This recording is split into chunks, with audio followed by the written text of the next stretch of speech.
Assalamualaikum warahmatullahi wabarakatuh. Hai teman-teman, kali ini kita akan bahas soal pemantapan pelaksanaan asesmen daerah Kabupaten Kulon Progo tahap yang pertama.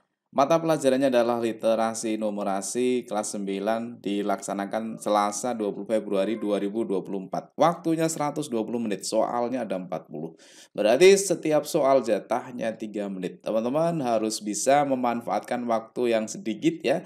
Padahal soalnya ini panjang-panjang teman-teman ya, soal literasi. Jadi teman-teman harus bisa menganalisis dulu permasalahannya, kemudian teman-teman tentukan cara penyelesaian dan jawabannya.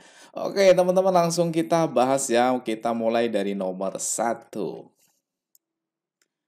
Ya, nomor satu ini ada kalkulator, kemudian di sini ada angka ya, di sini ada 16.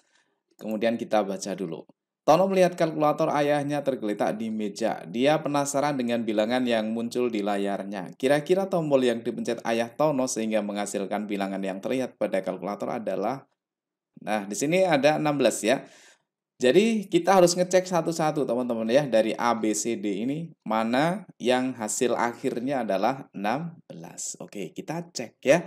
Cek dari mana? Ya terserah. Dari mana aja. Dari atas boleh, dari bawah boleh. Kita akan cek dari yang bawah dulu ya. Oke, kita cek dari bawah. 4 tambah 8 dibagi 2 kali 3. Nah, di sini ada penjumlahan pembagian perkalian. Yang paling kuat penjumlah dengan pembagian kuat bagi, maka yang bagi harus kita utamakan dulu ya. 8 bagi 2 itu hasilnya 4. Kemudian masih ada kali ya di belakang kali. Ini kalau kita tulis jadinya gini. 4 kemudian ditambah dengan hasilnya ini 8 bagi 2 itu 4. Kemudian masih dikali dengan yang belakang adalah 3. Nah, tambah sama kali itu kuat kali. Jadi yang ini harus dikalikan dulu. Jadi sama dengan 4 ditambah 4 kali 3, 12. Nah, sekarang kita jumlahkan. 4 tambah 12, 16. Oh, ternyata cocok. Di sini 16 dan di sini hasilnya 16. Maka jawabannya adalah yang D. Nah, gitu teman-teman. Untuk meyakinkan yang lain silahkan teman-teman cek ya. A, B, C silahkan teman-teman hitung sendiri.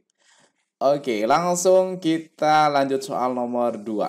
Ali, Budi, dan Caca bekerja di sebuah perusahaan. Mereka bertiga menerima besaran gaji yang sama yaitu 5 juta. Setiap bulannya mereka selalu menyisihkan gajinya untuk ditabung. Penggunaan gaji mereka disajikan dalam tabel berikut. Nama untuk makan ditabung. Sisa dari gaji mereka masing-masing digunakan untuk keperluan lainnya. Diberikan beberapa pernyataan berikut. Sisa gaji Ali lebih besar dari sisa gaji Budi. Ya, di sini ternyata ada sisa gaji ya, teman-teman. Nah, yang harus kita hitung adalah sisa gaji, teman-teman. Sisa gaji ya. Untuk makan 50%, kemudian untuk ditabung 15%. Berarti kita hitung sisanya berapa persen.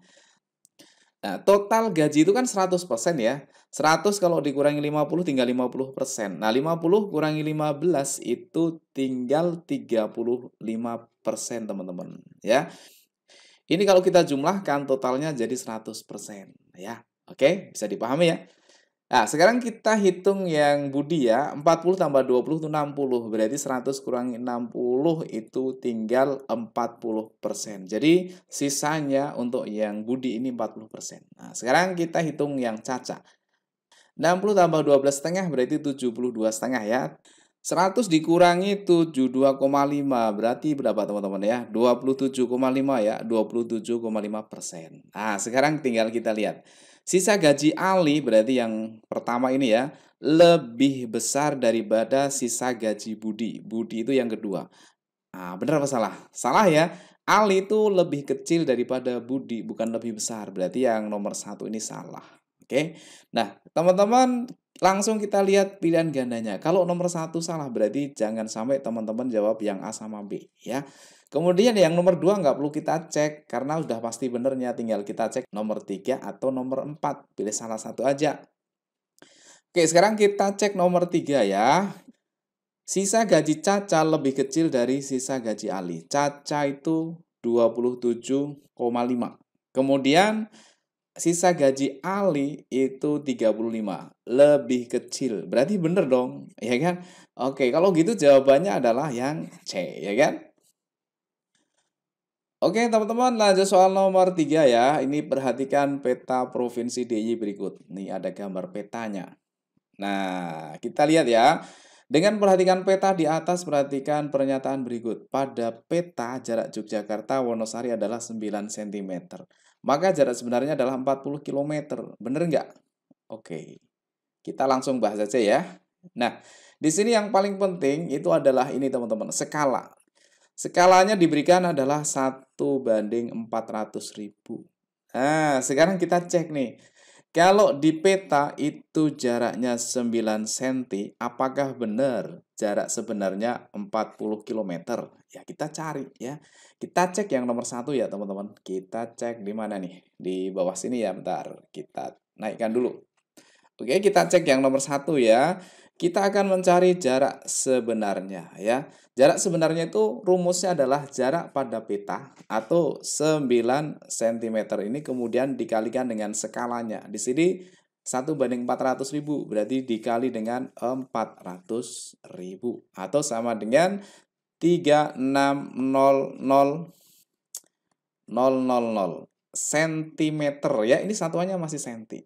Kemudian dijadikan kilometer. Dari senti ke kilo itu berarti hilang nolnya 5. Berarti samahannya dengan 36 kilometer. Nah, di sini katanya 40 kilometer. Padahal aslinya kan 36 kilometer. Jadi pernyataan yang nomor satu benar apa salah? Salah ya, ini berarti nomor satu salah. Kalau nomor satu salah, kita lihat pilihan gandanya. Oke, jadi jawaban yang A, B jelas salah. Nah, nomor 2 nggak usah kita cek karena C, D sama-sama ada 2.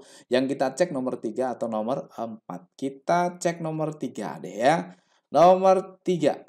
Nah, nomor 3 ini ya. Kita cek di sini ada jarak sebenarnya Sleman Wates 32 km. Maka jarak pada peta adalah 10 cm. Kita cek dari yang ini dulu teman-teman ya. Jarak sebenarnya saja di peta itu 10 cm dikali dengan skalanya yaitu 400.000. Nilainya sama dengan 40. Kalau kita jadikan kilometer berarti samanya dengan 40 kilometer. Ternyata di sini 32 kilometer. Berarti salah kan? Jadi pernyataan yang nomor 3 salah juga. Kalau nomor 3 salah berarti ya jawaban yang benar tinggal yang D ya. Meskipun kita tidak ngecek nomor 2 dan nomor 4 sudah bisa dipastikan bahwa nomor 2 dan 4 itu benar. Nah, sekarang kalau pengen ngecek ya nomor 2 itu tahunya bener gimana? Kalau pengen ngecek. Tapi kalau sudah tahu jawabannya seperti ini, teman-teman nggak perlu ngecek ya, teman-teman. Sia-sia. Jadi, gunakan waktunya yang seefektif mungkin. Tapi kalau pengen tahu aja boleh ya. Di sini ada jarak pada peta Yogyakarta itu 4 cm. Nah, kita harus cari dulu jarak sebenarnya. Ya, untuk yang nomor 2, ini jarak sebenarnya. CSB itu berarti sama dengan 4 cm dikali dengan 400.000. Berarti sama hanya dengan 16 km. Ini adalah jarak ya. Di sini ada jarak, kemudian di sini ada waktu ya, 48 menit itu waktu.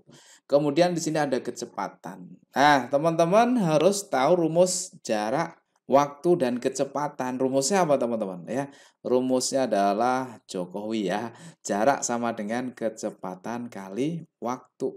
Nah, jaraknya di sini adalah 16. Benar nggak? Nanti akan kita cek apakah hasilnya 16.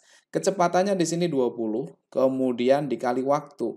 Waktunya itu 48 menit. Di sini kan satuannya kilometer per jam, bukan menit ya, per jam.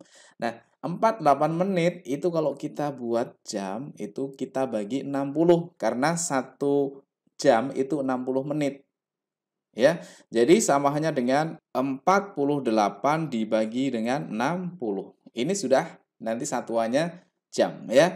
Oke, tinggal kita coret-coret, dibagi 20 dapat 1, dibagi 20 dapat 3. Maka tinggal 48 bagi 3 itu 16. Jadi jawabannya adalah 16 kilometer. Bener dong, ya kan? Nah, ini caranya gitu teman-teman. Silahkan teman-teman cek untuk yang nomor 4 ya.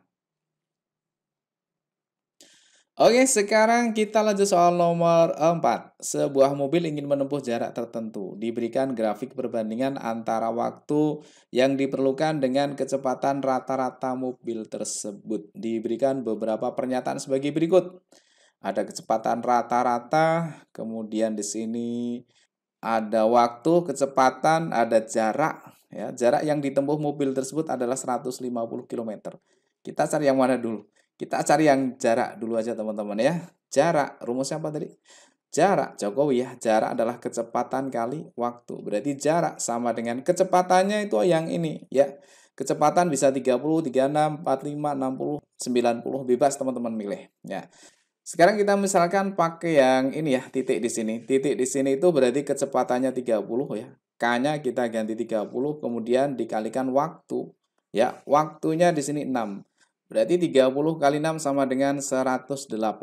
Satuannya adalah kilometer.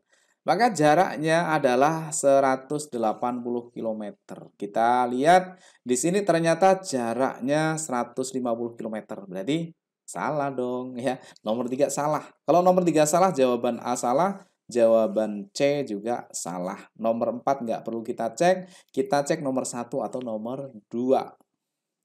Oke, kita cek nomor 1 ya. Caranya gimana teman-teman? Oke, sekarang kita lihat di sini ada kecepatan ya, kemudian ada waktu, kecepatan dan waktu. Kalau kecepatannya 30, maka waktunya butuh 6 jam. Nah, sekarang lihat di sini, kalau kecepatannya 72, apakah benar waktunya 2,5? Kita cek ya. Kecepatannya kita ganti 72. Maka benar nggak di sini 2,5? Oke, sekarang kita perhatikan. Semakin kecepatannya bertambah, maka waktunya akan semakin sedikit ya. Semakin kencang berarti semakin cepat, ya kan? Atau waktunya semakin sedikit. Dilihat, yang sebelah kiri bertambah, yang sebelah kanan berkurang. Artinya adalah perbandingan berbalik nilai ya. Namanya perbandingan balik nilai. Teman-teman harus tahu caranya ya, balik nilai. Nah, di sini belum tahu ya, kita misalkan X dulu ya. Kalau perbandingan berbalik nilai itu berarti harus ada yang dibalik, teman-teman. Di sini 30 sama 72 langsung kita buat pembagian 30 bagi 72, kemudian sama dengan harusnya 6 per X. Itu kalau perbandingan senilai. Karena di sini perbandingan berbalik nilai berarti harus dibalik menjadi X per 6. Jadi yang dibalik salah satu, yang belakang ini boleh atau yang depan boleh. Jadi salah satu aja. Kalau misalkan yang depan dibalik 72 per 30, maka yang belakang tetap 6 per X ya. Karena yang kita balik yang belakang, maka yang depan tetap. Kalau sudah seperti ini boleh main coret-coret ya. Atas bawah ini dicoret-coret boleh, artinya disederhanakan boleh. Kemudian bawah dengan bawah boleh asalkan dipisah dengan tanda sama dengan. Oke, bawah dengan bawah bisa ya. Yang nggak boleh coret itu kalau menyilang. 30 sama 6 itu haram untuk disilang ya. Tidak boleh teman-teman. Bukan dicoret silang, tapi dikali silang. Bukan dicoret ya. Nah, yang boleh itu bawah dengan bawah ini boleh ya. Dibagi 6 dapat 1, 72 bagi 6 dapat 12. Nah, tinggal 30 bagi 12. Oke, 30 sama 12 kita sederhanakan masing-masing bagi 6 ya. Kalau kita bagi 6 dapat 5, 12 bagi 6 dapat 2. Tinggal 5 sama 2. 5 bagi 2 ya 2,5 ya. Berarti benar dong, X-nya sama dengan 2,5 atau 2,5 jam ya. Berarti nomor 1 ya, nomor 1 ini benar karena kalau kecepatannya 72, waktunya 2,5 jam. Jadi jawaban yang benar adalah yang mana? Yang B ya. Oke teman-teman, lanjut soal nomor 5 ya. Intensitas bunyi percakapan manusia 10 pangkat 6 kali intensitas suara manusia berbisik. Intensitas bunyi pesawat lepas landas 10 pangkat 14 kali intensitas suara bisikan manusia. Nilai perbandingan intensitas bunyi pesawat lepas landas dengan bunyi percakapan manusia adalah, yang ditanyakan adalah nilai perbandingan itu berarti dibagi teman-teman ya. Antara apa? Antara intensitas bunyi pesawat lepas landas. Pesawat lepas landas kita singkat dengan PLL. Pesawat lepas landas dibanding dengan ya bunyi percakapan manusia, bunyi percakapan manusia atau BPM. BPM sama dengan. Nah, yang PLL atau pesawat lepas landas itu adalah 10 pangkat 14. 10 pangkat 14 kali intensitas suara bisikan manusia atau kita singkat dengan SBM ya, suara bisikan manusia. Kemudian dibagi dengan BPM atau bunyi percakapan manusia itu 10 pangkat 6 kali, 10 pangkat 6 kali intensitas suara manusia berbisik. Dibolak-balik ya. Kita sama aja ya, samakan aja SBM, suara bisikan manusia. Oke, yang penting bukan bisikan setan ya. SBM dengan SBM kita coret. Habis dong. Tinggal sama dengan apa? 10 pangkat 14 dibagi 10 pangkat 6 ya. Karena di sini ada bilangan berpangkat dan bilangan dasarnya itu sama, yaitu sama-sama 10. Maka 10-nya kita tulis sekali aja, 10. Kemudian pangkat yang atas 14 dikurangi dengan pangkat yang bawah. Kalau bagi pangkatnya dikurangi, kalau kali pangkatnya ditambah. Berarti samanya dengan 10 pangkat 14 kurangi 6, 8. Jadi jawabannya adalah yang B. Oke teman-teman, kita bahas sampai nomor 5 dulu ya. Untuk nomor 6 dan seterusnya kita bahas di sesi selanjutnya atau di video selanjutnya. Selamat belajar, mudah-mudahan sukses. Jangan lupa ya, subscribe untuk channel Fastest Math Solusi Cepat Matematika. Assalamualaikum warahmatullahi wabarakatuh.